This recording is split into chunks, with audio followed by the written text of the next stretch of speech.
note that the reason you hear the members' remarks also had something about cybersecurity is how important it is. And I think Honorable KJ can confirm that this coming election, not just about the institution, even members, the issue of misinformation and disinformation will actually be a serious part of this next campaign. And regardless of the laws that we have, the damage precedes any action or consequence. So thank you for including it in the program. The next speaker will be the leader of majority, the Honorable Member for Kikuyu, the Honorable Kimani Ichung'wa, EGH.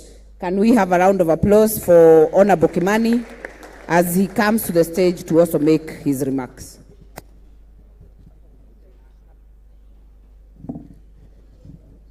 Thank you, Mother. The Right Honorable Speaker, the Leader of Minority, represented by the Deputy, Honorable Robert Mbui, our Deputy Speaker, Clerk of the National Assembly, Honorable members, ladies and gentlemen, good morning. Honorable Speaker, when Robert was presenting, I asked myself, and I was looking at Honorable and Bayer, to see if his level of sycophancy would get to that of Robert Mbui, because you heard when Robert Mbui was concluding the remarks, he read from the Right Honorable Junet Mohammed, Leader of Minority. So, and I hope there are lessons you are learning. Happy New Year. I'm indeed happy, Honorable Speaker, to have the privilege and honor to address these honorable members this early in the year as we transition into the 5th session of the 13th Parliament. And as I've been said by the speakers who've spoken ahead of me, this session does represent a very defining phase and a critical phase in the life of our 13th Parliament. And it's a phase where we must all work together to consolidate the work that we have done over the last 3 or so years, or 2.5 to 3 years, and also complete all the pending work that is ahead of us. And I think, as you've heard from the Leader of Minority and the Clerk, there is quite a bit of pending work. And also decisively deliver on our legislative agenda that will be before us as a House. And this retreat indeed offers all of us together that opportunity for the National Assembly to provide leadership in refining our legislative agenda and our program as we strengthen oversight over the executive and other arms of government, and also to ensure that our work does translate into tangible results for the people that we represent, the people who honorably elected us to come and represent them in the National Assembly. Honorable members, therefore, as we take stock of the journey that we have come over the last 3 or so years in the 13th Parliament, we must recognize that the 5th session represents a very decisive phase for us. And this is a moment that will shape how this Parliament will be remembered ultimately. And I therefore urge you to enter this session with focus, immense discipline, and commitment to secure both our individual and collective legacies in the 13th Parliament as we begin at the beginning of next month. Honorable members, as we reflect on the 4th session, I commend you for the diligence that you all put in and fulfilled the National Assembly's mandates of legislation, representation, and oversight, as well as appropriation. And during the session, the House held a total of 116 sittings. And you see from the presentation here the number of bills that we were able to consider, about 49 bills, out of which 23 were concluded. A total of 210 motions, out of which 150 were concluded, petitions 64, and 28. And with that, you see the issues that the Clerk of the National Assembly was speaking to. Probably at the end of this session, we should be asking ourselves whether indeed the Petitions Committee is doing us well and in terms of processing of petitions that come to us, and or whether we will need to review our standing orders as we come to the end of this 13th Parliament.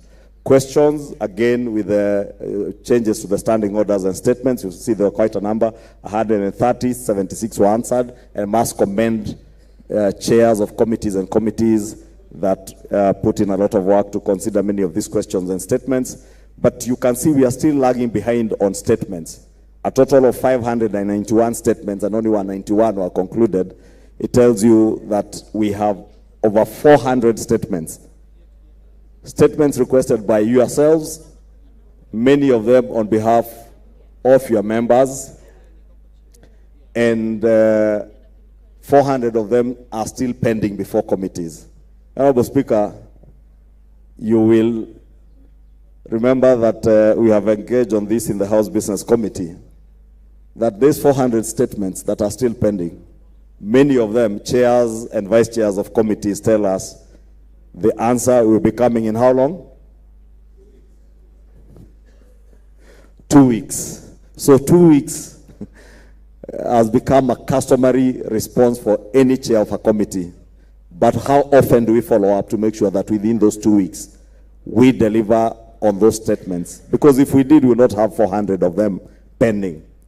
We have considered 82 statutory instruments very well, because 68 of them have been concluded. Session of papers, only 1 is pending. Treaties and agreements out of 16, 9 have been concluded, 7 pending. And of course, we have had a total of 3,130 papers that have been laid before the House. Honorable Speaker, this record reflects the scale of responsibility borne by the National Assembly and underscores the need for careful planning as we move forward this session. And right, Honorable Speaker, we thank you for the leadership in steering the House through the 4th session and look forward to our very productive 5th session. Honorable members, the upcoming session presents a demanding legislative agenda alongside the implementation of a consequential budget that is designed to deliver on transformative national projects. Our legislative and oversight responsibility will be critical in ensuring that these projects move beyond policy and resource allocation, but are translated into tangible outcomes for our constituents. And as the clerk did indicate, I think on Thursday, the chair of the Budget and Appropriations Committee, the Honorable Atandi, will have a session, as well as the chair of the Finance and National Planning Committee, to take us through this very consequential budget. Noteworthy, it's good to mention that this year's budget may be the very last budget that will be consequential to you and to your constituents in this life of Parliament. Because as the clerk indicated, next year's budget, we will do it in the run-up to the elections, and definitely with campaigns coming in, we will not have good time to follow up, and many of us will be very busy in the constituencies.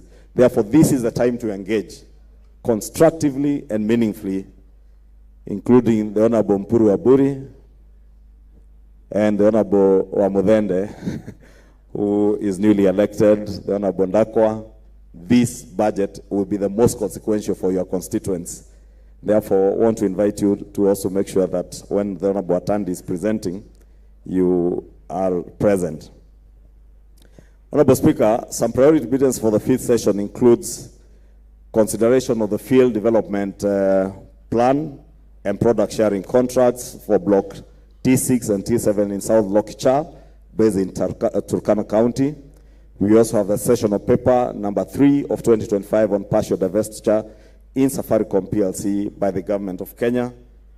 And the Honorable Robert Mbui has alluded to this divestiture and the privatization process that is ongoing, and invited us to make sure that as a House we offer meaningful oversight to make sure that the Kenyan people that we represent get value for their money and get value for the assets that our forefathers established in our country, so that as we divest, we make sure that the people of Kenya gain value for it. As you are aware, these matters were received towards the end of the 4th session and committed to relevant committees to conduct extensive public participation and thereafter report to the House for consideration upon its resumption. And I must thank members of the Finance and National Planning Committee, members of the Debt and Privatization Committee, who have been working tirelessly throughout this recess period to make sure that they conduct meaningful, quantitative, and quality public participation that I see is going on until the 14th of February. And therefore, we do expect that we'll be tabling a report. And I want to invite you, honorable members, to interact with the report ahead of debate once it is tabled, and also take your time to invite your constituents and yourselves to attend the public participation exercises, because I want to believe that we all are elected by our constituents because they believed that we know better and we ought to know better, and therefore should be at the forefront in guiding them, so that we stem the culture that has permeated in our society and in our country today of misinformation and disinformation. The time to do it is now, and we must be at the forefront to lead from the front to make sure that we engage in a meaningful way with the committee as they do the public participation exercise that I said will go on until the 14th of February. Among the notable bills, honorable members, that the House considered in the previous session and subsequently enacted into law include the Government-Owned Enterprises Bill of 2025 and the Repeal Privatization Act of 2025. As indicated in the program again, this retreat provides us an opportunity to deliberate on utilization of the proceeds arising from the divestiture and to review the status of implementation of these statutes, with a keen focus on the National Assembly's legislative and oversight roles. Now, allow me, Honorable Speaker, just to expound a little bit on the GOE Act and the Privatization Act that we enacted and passed into law. Because, Honorable Speaker, as I said, we must always be at the forefront in leading our people. And when we divest from government enterprises through privatization, the Honorable Mbui has challenged us in his remarks that we, as a House, we must be there to offer meaningful oversight, ensure that whatever monies come from the privatization process are utilized in a manner that creates impact for our people. And we have listened to those in the executive, and we have heard them commit that none of the money that will be raised out of the privatization process will go, one, into repaying debt, our public debt, two, to settling recurrent expenditure in our country. And it has been said it will not go to pay salaries. And payment of salaries is important. Repayment of our debt is important. But as those in the executive have committed, the people to make sure that that is not done is us in the legislature by offering meaningful oversight. Therefore, those in the Budget and Appropriations Committee, I know you'll be invited and you'll be inviting us to consider appropriating part of the resources, or rather wholly the resources that will come into the consolidated fund out of the divestiture process. We must ensure that these monies get to where the monies were destined to go to, and will not go into settling any recurrent expenditure or even settling part of our public debt. And that's why I joined my colleague and brother, Honorable Robert Mbui, and also inviting you together collectively, because I know Honorable Mbui spoke as a leader of minority. But as a House, we have a collective duty and responsibility in line with our Constitution to oversight the executive. And I want to invite all of us to offer that meaningful oversight together. Honorable Speaker, notably 22 bills that were not concluded during the fourth session were exempted from the provisions of Standing Order 141-2 of the National Assembly Standing Orders on lapsing of bills, and therefore those 22 bills did not lapse at the end of the last session and will be further considered in the fifth session. This include, among others, the petitions to Parliament Procedure Amendment Bill of 2022, the Public Finance Management Amendment Bill of 2024, and the Pensions Amendment Bill of 2024. I believe this is the Makali Mulu Pensions Amendment Bill, and other priority legislative proposals on governance, economic management, and social policy. I therefore want to urge honorable members to approach this outstanding business with renewed commitment so that the House may conclude its work efficiently and responsibly to advance the interests of the Kenyan people. And I want to believe that those of us who sit in the House Business Committee, we will indeed work to prioritize part of this pending business so that it's quickly considered at the beginning of this session. In scheduling business for the 5th session, I implore you to leverage this opportunity to also identify priority areas of high impact to the citizenry and advance appropriate legislation and interventions through motions and other House instruments. Some areas of interest are included in this retreat program and pave way for focused deliberations on key national and governance issues, including the regulation and financing of political parties, and we had John Cox is here from the ORPP, election preparedness, the state of the economy, implementation of the competency-based education curriculum, and I'm happy to note that in the program, the CS National Treasury, CS Education will be joining us tomorrow or the day after. The status of healthcare service delivery, CS Aden Duale and his team will be here. And the way forward with respect to the National Government Constituencies Development Fund, NGCDF, which I want to believe you all have a deep interest in. In conclusion, Honorable Speaker, allow me to borrow from the words in the Holy Book, Psalms 133, that says, "Behold, how good and how pleasant it is for brethren to dwell together in unity."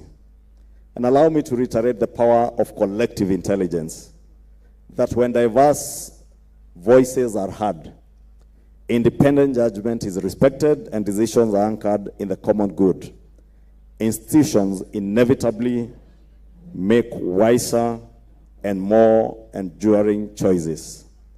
The strength of this House does not rest in any one member or any one individual, but in our collective resolve to deliberate with honesty, decide with prudence, and always act in the best interest of the people that we represent, the people of Kenya.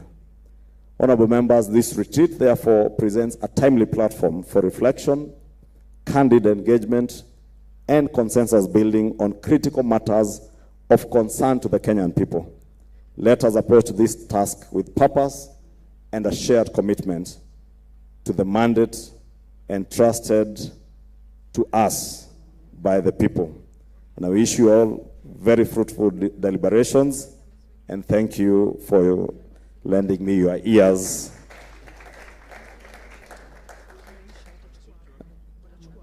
And with that, Honorable Speaker, it will now be my singular honor and pleasure to now invite the very right honorable, since Honorable Junet was right honorable, the very right honorable Speaker of the National Assembly, Senior Counsel